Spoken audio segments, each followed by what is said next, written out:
Patuloy ang search and retrieval operations para sa mga nawawala pang sakay ng tumaob na MV Kim Nirvana B.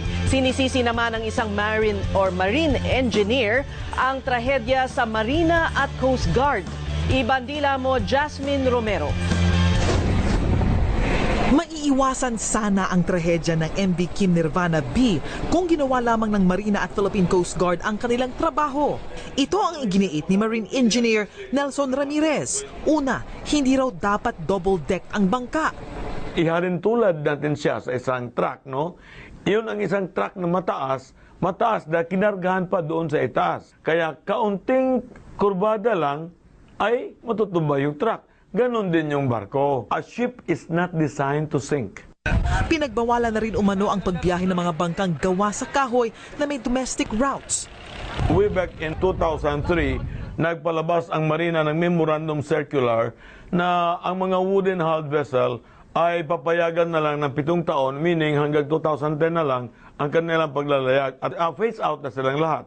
May mga papeles na lumayag ang MV Kim Nirvana, kasama na doon ang Certificate of Public Convenience na ang ibig sabihin mayroon itong karapatan na mag-operate dahil nakapasa ito sa mga safety requirement. Pero dahil sa nangyaring trahedya, kailangan na umanong kasuhan ang Marina at ang Coast Guard. Ito ay abuse of authority and saka gross negligence. Alam mo yan ang batas ninyo, ngunit ikaw mismo sumuway sa batas mo.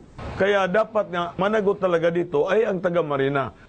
No comment ang Marina sa issue ng pagiging double-deck ng barko. Meron daw kasing ginagawang investigasyon. Pero binawi na raw nila ang dating na issue na memorandum at pinapayagan ng lumayag ang mga bangkang gawa sa kahoy. Smaller bangka owners, ito lang ang source of livelihood nila. We considered also yung program ng government kasi ito lang ang source of livelihood. Pero siyempre, we see to it na in terms of safety, compliant naman sila.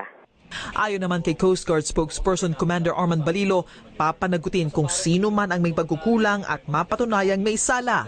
61 na ang namatay, 142 ang nakaligtas at kung idadagdag ang 19 na crew, higit 200 ang sakay ng MV Kim Nirvana, lagpas sa authorized capacity nito na 187 na tao. Nilinaw ng Coast Guard na hindi ibig sabihin nito na overloaded na agad ang bangka. Ang overloading kasi, that is scientific computation yan eh. Sa ngayon, tuloy pa rin ang search and retrieval operation ng Coast Guard. Jasmine Romero, ABS-CBN News.